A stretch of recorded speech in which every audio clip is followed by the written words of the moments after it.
Transgender बच्चे जो अभी तक हाशिए पे थे, उनसे उनकी पढ़ाई ले ली गई, उनसे उनका घर-बार ले लिया गया, उनसे उनकी नौकरियां छीन ली गई और सबसे बड़ी बात है एक सम्मानजनक ज़िंदगी को उन्होंने छीन लिया। जैसे आप मेरे सामने माइक लेके खड़े हैं, मैं उम्मीद करती हूँ आने वाले सालों में एक ट्रांसजेंडर व्यक्ति मेरा इंटरव्यू कर रहे होंगे। जो चीज़ हम घर पर रहकर नहीं कर पाते थे, वो हम यहाँ पर आकर कर रहे हैं। ब्रिटिश आने से पहले ट्रांसजेंडर व्यक्तियों का बहुत सम्मान था। वो सिर्फ नाच गाने में नहीं, वो सलाहकार होते थे, वो राजा महाराजाओं के टॉप एडवाइज़र होते थे। ट्रांसजेंडर्स का नाम सुनते ही आपके मन में ट्रेन या बस्तियों में पैसे मांगने वालों की तस्वीर उभरती होगी। बरसों से आपके मन में छपी ये तस्वीर अब बदल रही है।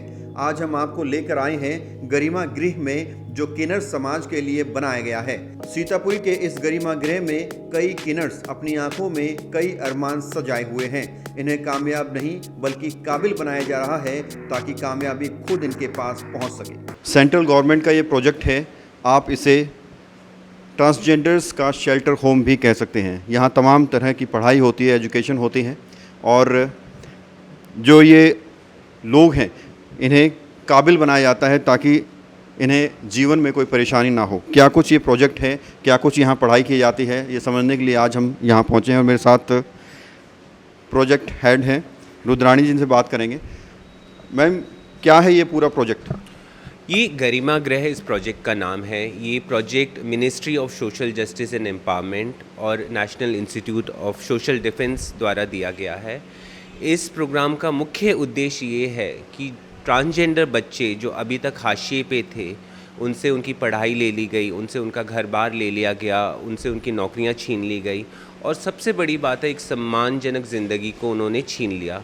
और ये गरिमा गृह ये इंश्योर करना चाहता है कि इनको एक सेफ़ स्पेस मिले जहाँ पे वो रह सके, उनका खाना पीना हो, वो अपने स्वास्थ्य का ख्याल रखें और सबसे बड़ा, जिन बच्चों को स्कूलों ने रिजेक्ट कर दिया वो यहाँ रह के पढ़ें, पढ़ाई के साथ स्किल डेवलपमेंट करें और जब वो इस गरिमा गृह से बाहर निकलें तो एक सम्मान भरी ज़िंदगी जी सके जहाँ पे वो नौकरी कर सकें और उनको सड़कों पे भीख ना मांगना पड़े या देह व्यापार में ना जाना पड़े। ये जो गरिमा गृह है देख रहे हैं, यहाँ कंप्यूटर्स भी हैं और तमाम तरह की दीवारों पर पेंटिंग भी है और काफ़ी ये हर दीवार अलग एक मैसेज देती है।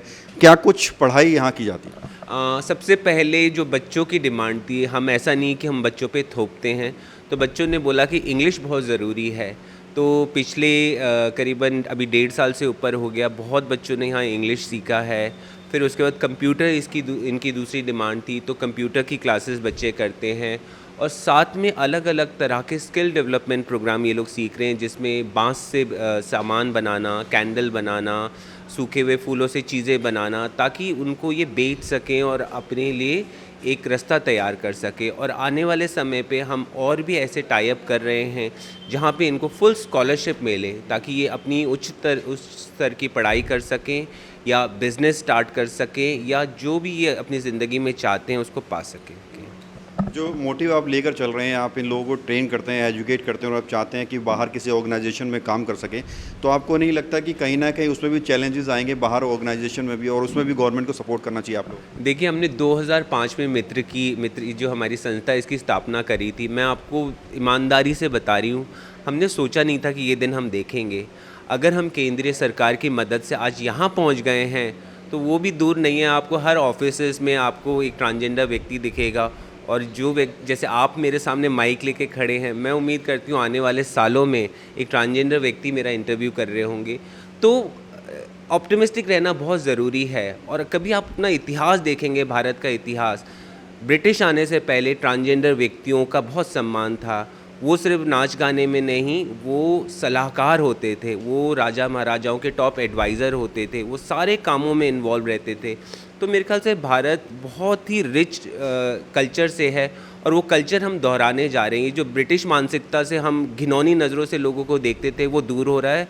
और मुझे लगता है हमारी संस्कृति में इतना तो है कि हम अपनी गलतियों को मानते हैं और सही दिशा में जाते हैं। तो घबराने की तो ज़रूरत बिल्कुल नहीं है, क्योंकि पिछले साल जो बच्चे रहे थे उनमें से बहुत सारे लोग, कोई अमेज़ॉन में काम कर रहा है, कोई फ्लिपकार्ट में काम कर रहा है, कोई दूसरी फाउंडेशंस में काम कर रहा है।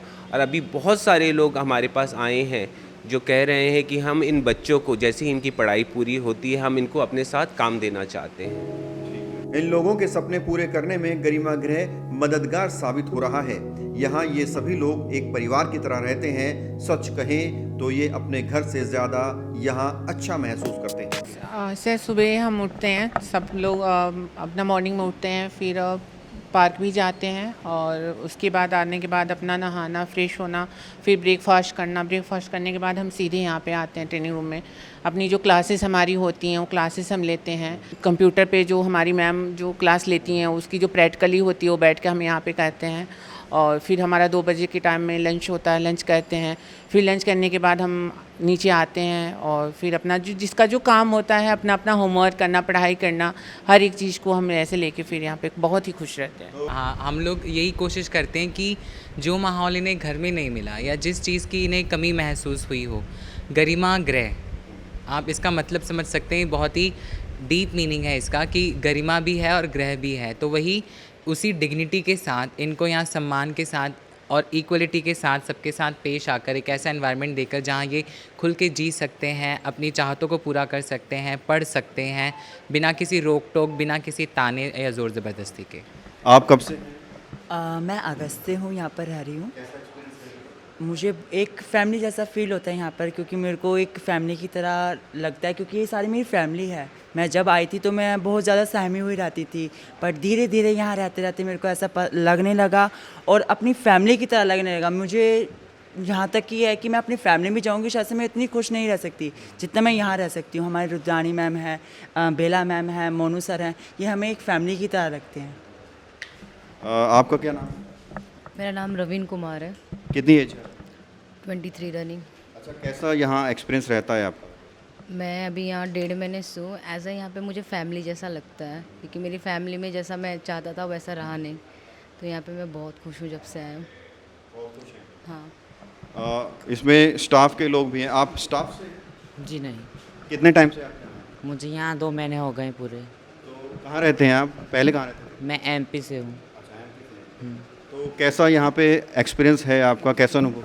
यहाँ पर बहुत अच्छा लगता है। जो चीज़ हम घर पर रहकर नहीं कर पाते थे वो हम यहाँ पर आकर कर रहे हैं।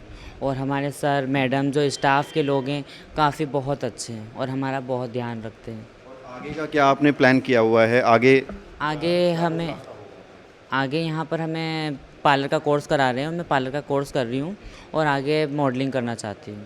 यहाँ रहने वाले लोगों के दिन की शुरुआत योग से होती है। खुद ही खाना बनाते हैं, खुद परोसते हैं और एक दूसरे का सहारा बनकर अपने सपने पूरे करने में जुटे हैं। तो अलग अलग लक्ष्य के साथ अलग अलग लोग अलग अलग राज्यों से यहाँ पहुँचे हुए हैं और इनकी कोशिश यही है कि हर कोई जो भी यहाँ से निकले कामयाब होकर निकले और एक पूरे परिवार की तरह यहाँ लोग रहते हैं। कैमरा जर्नलिस्ट संदीप के साथ प्रवीण, इंडिया टाइम 24। खबरों से खबरदार रहने के लिए चैनल को सब्सक्राइब करें और प्रेस करें बेल आइकन।